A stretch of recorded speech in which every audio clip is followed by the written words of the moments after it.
O Falar Global continua a percorrer o país para conhecer os clubes Ciência Viva na Escola. Desta vez, visitou a Escola Secundária de Pinhal Novo, onde a sustentabilidade e a cidadania são temas trabalhados com os alunos.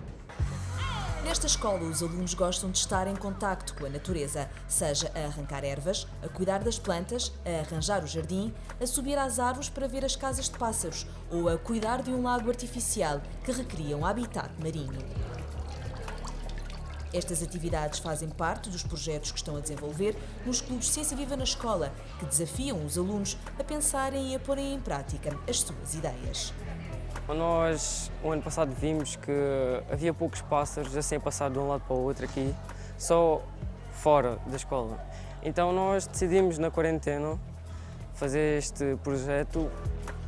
Estas caixas de pássaros são motivo de orgulho, quer para os alunos que as construíram e que garantem a sua manutenção praticamente todos os dias, como para os professores que os acompanharam. Ir com eles às árvores e colocar aquelas casinhas que eles fizeram com tanto orgulho foi um gosto mesmo muito grande, muito grande. Foi muito bom vê-los tão contentes de ver o seu trabalho e ver que os colegas, ao passar por ali, sabem que foram eles que fizeram. Por aqui, os alunos estão habituados a dar vida ao que já não tem utilidade, sem medo do trabalho duro, como o que é necessário para cuidar de um jardim. Estamos aqui no jardim da nossa escola e este jardim faz parte da turma 9C e estamos assim a dar um visual à nossa escola mais colorido e mais divertido. Estes projetos são de continuidade, ou seja, têm como objetivo passar de ano em ano para que outros alunos tenham a oportunidade de deixarem o seu contributo. É o caso deste lago artificial que, para além de decorar a escola, tem como objetivo servir de exemplo para outras turmas que também estejam a estudar os habitats naturais. Foi inteiramente construído por alunos desta escola que também garantem a sua manutenção e para que não haja formação de algas devido à exposição solar, até instalaram uma fonte que mantém a água em movimento. Este lago pode ser adequado para peixes de água fria e peixes de água quente, porque as carpas e os cometas são peixes de água fria, então vão se adequar. Aqui temos a nossa também a resistência, que já acabamos de aplicar ali atrás, que é para manter a temperatura da água a mais ou menos uns 20 graus, que é a temperatura adequada. A água será também utilizada num sistema hidropónico, uma técnica de cultivo sem solo que vai ser instalado junto ao lago para produzir algumas plantas e frutos. Por exemplo, morangueiros, salsa, coentros, os feijões da terra, alfaces. A mim preocupa-me bastante o desenvolvimento sustentável, sobretudo por causa da água, que já saíram várias notícias que o planeta já atingiu o limite máximo de recursos e a gente vamos tentar rentabilizar e inspirar várias pessoas para fazer sistema destes assim. A sustentabilidade e a cidadania são o grande chapéu da Escola Secundária de Pinhal Novo, em Setúbal, que tem inspirado estes jovens a desenvolverem projetos que tenham impacto nas pessoas, como, por exemplo, proteger as pradarias marinhas. Nós contactamos as mulheres do Ocean Alive, que eu achei o trabalho delas muito legal, porque elas ajudam outras pescadoras e o meio ambiente também. Atentos a tudo o que os rodeia, não estão indiferentes à crise pandémica, por isso estão a trabalhar numa solução para confirmar se lavamos bem as mãos. O nosso projeto das caixas de luz negra, um dos nossos intuitos é construirmos as caixas, que elas não estão construídas, e andarmos nas salas a demonstrar, a fazer a análise antes da desinfecção e depois da desinfecção para ver se ela foi feita da forma mais correta e para ver qual é que é o impacto do álcool em gel nessas bactérias. Os projetos dinamizados nos clubes de Ciência Viva na Escola ajudam os alunos a questionarem, mas também a encontrarem as suas próprias respostas. E foi isso que fizeram ao produzirem jornais de parede que usam jogos, anedotas e até curiosidades para explorar alguns temas científicos. A notícia da minha colega Inês Alves, que fala sobre os ataques cardíacos serem mais de manhã do que à tarde. Fazer estes trabalhos assim ajuda a ver a ciência de outra maneira, porque muitas pessoas acham que a ciência é muito rígida e concreta, mas pode ser muito mais divertida do que todos pensam. Este tipo de trabalho não tem aquele caráter da aula muito séria, mas funciona muito melhor com os miúdos mais novos. É uma maneira de dar a volta à questão. Vamos meter a mão na massa, vamos trabalhar e depois vamos ver o resultado. E agora aplicamos isto e aquilo e outra coisa que vem das teóricas, das diferentes áreas.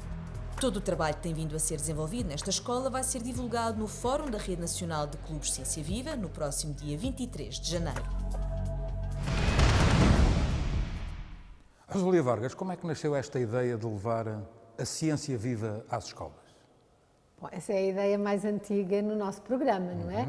Desde há 25 anos, aliás, fazemos este ano 25 anos. Mas isto para seduzir os jovens e os estudantes em geral? Seduzir é uma boa palavra. Atraí-los para as carreiras científicas? É mesmo. Seduzir, atrair, encantar os mais novos com o conhecimento e com a ciência.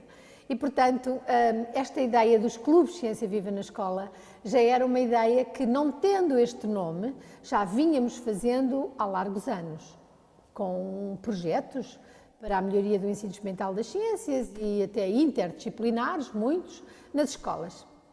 Mas, de facto, agora encontramos uma situação ideal, muito boa, de parceria realmente intensa entre a Ciência Viva e o Ministério da Educação, e os clubes Ciência Viva na escola são uma realidade, vão crescendo, porque queremos cada vez mais clubes envolvidos e é para isso que estamos a trabalhar. E o trabalho do Falar Global, que tem acompanhado, no fundo, estes clubes, constata que existem clubes de norte a sul do país que trabalham temas diferentes, desde a robótica, a biologia, a química, a física. Quantos clubes temos neste momento e como é que a Rosalia os identifica? Como é que os caracteriza por grandes grupos? Olha, realmente nós temos um grande grupo de cerca de 240 clubes, são 234, oscila. É um número, como digo, que vai crescendo, claro. Mas abriram-se candidaturas específicas para as escolas inscreverem os seus clubes. Por isso dizemos que temos esse número concreto. Mas vamos rapidamente abrir e alargar a mais. Agora, os clubes Ciência Viva são como que um chapéu na escola, onde todos os clubes podem entrar. Os clubes de todas as áreas científicas, seja da área das ciências sociais, a literatura, as áreas da filosofia, do que seja. Portanto, qualquer área de clubes nas escolas cabem no chapéu Clubes Ciência Viva. Não são só as Art Sciences, por exemplo, as ciências experimentais, todas elas. Ciência 360 graus. No fundo. Olha, gostei dessa expressão. É esta que se pode aplicar. Graus. E, de facto, o que acontece é que abarca todos os saberes e não são muito disciplinares. É mesmo interdisciplinar, é mesmo olhar para a contemporaneidade do conhecimento, do saber, é agrupar em projetos estudantes e professores, isto na escola, que querem saber mais sobre um determinado assunto e querem explorá-lo melhor. Mas também essas parcerias não ficam fechadas na escola.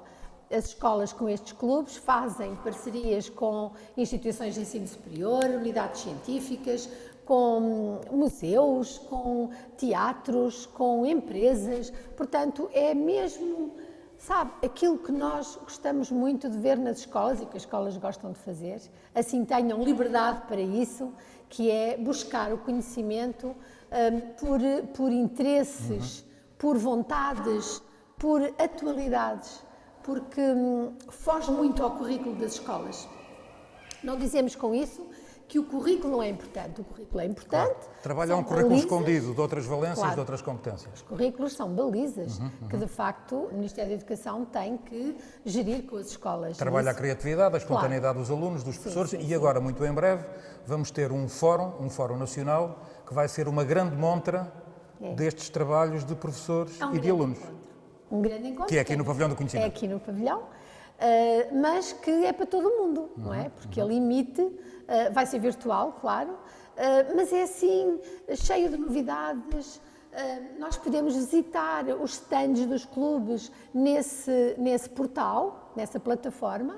Podemos ter encontros e conversas, como estamos aqui a ter, como se nos encontrássemos numa praça de um jardim ou noutro lugar da escola, que não dentro, na sala de aula. E, portanto, é assim um espaço que queremos animado e onde vamos ter muitos convidados. E o Falar Global cá está para continuar a acompanhar tudo isto à lupa e ao mais pequeno detalhe. Rosalia Vargas, muito obrigado por esta presença no Falar Global. Obrigada. Obrigado. No Emergência Global, conheça agora qual é o peixe mais ameaçado em todo o continente europeu.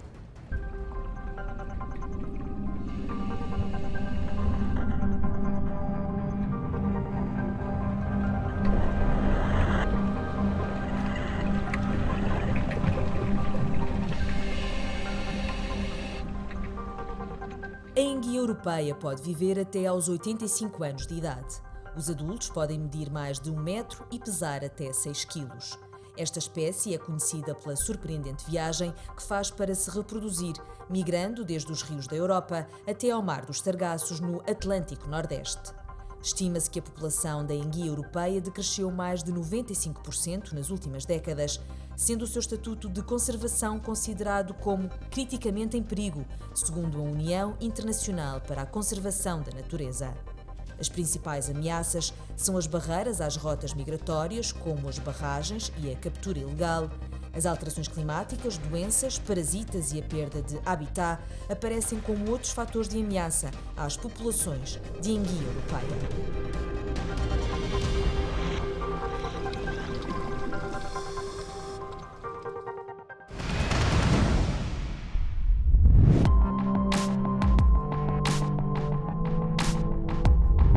Global Gadget de hoje vamos falar de um relógio inteligente, não é assim, Bruno? Verdade. Sabes, Joeli, eu tentei encontrar um relógio que tivesse todas as funcionalidades que os outros têm, mas alguns extras. E este, de facto, tem uns extras a um bom preço, o que não foi um desafio fácil.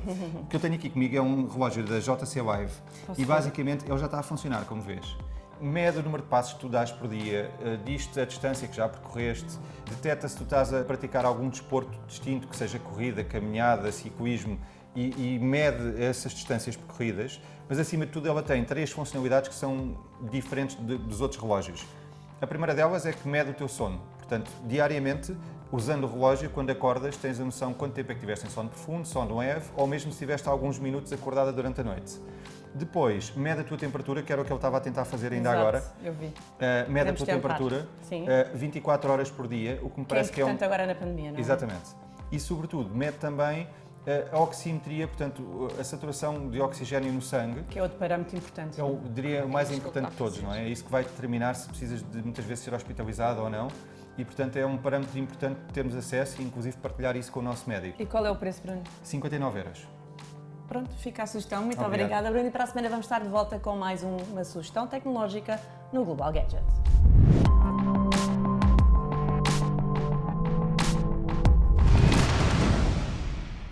Depois de termos destacado os clubes de Ciência Viva na escola, chegamos ao fim do programa desta semana.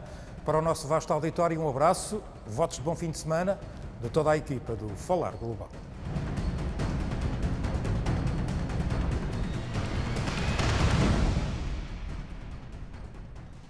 Este programa tem o apoio de Ciência Viva,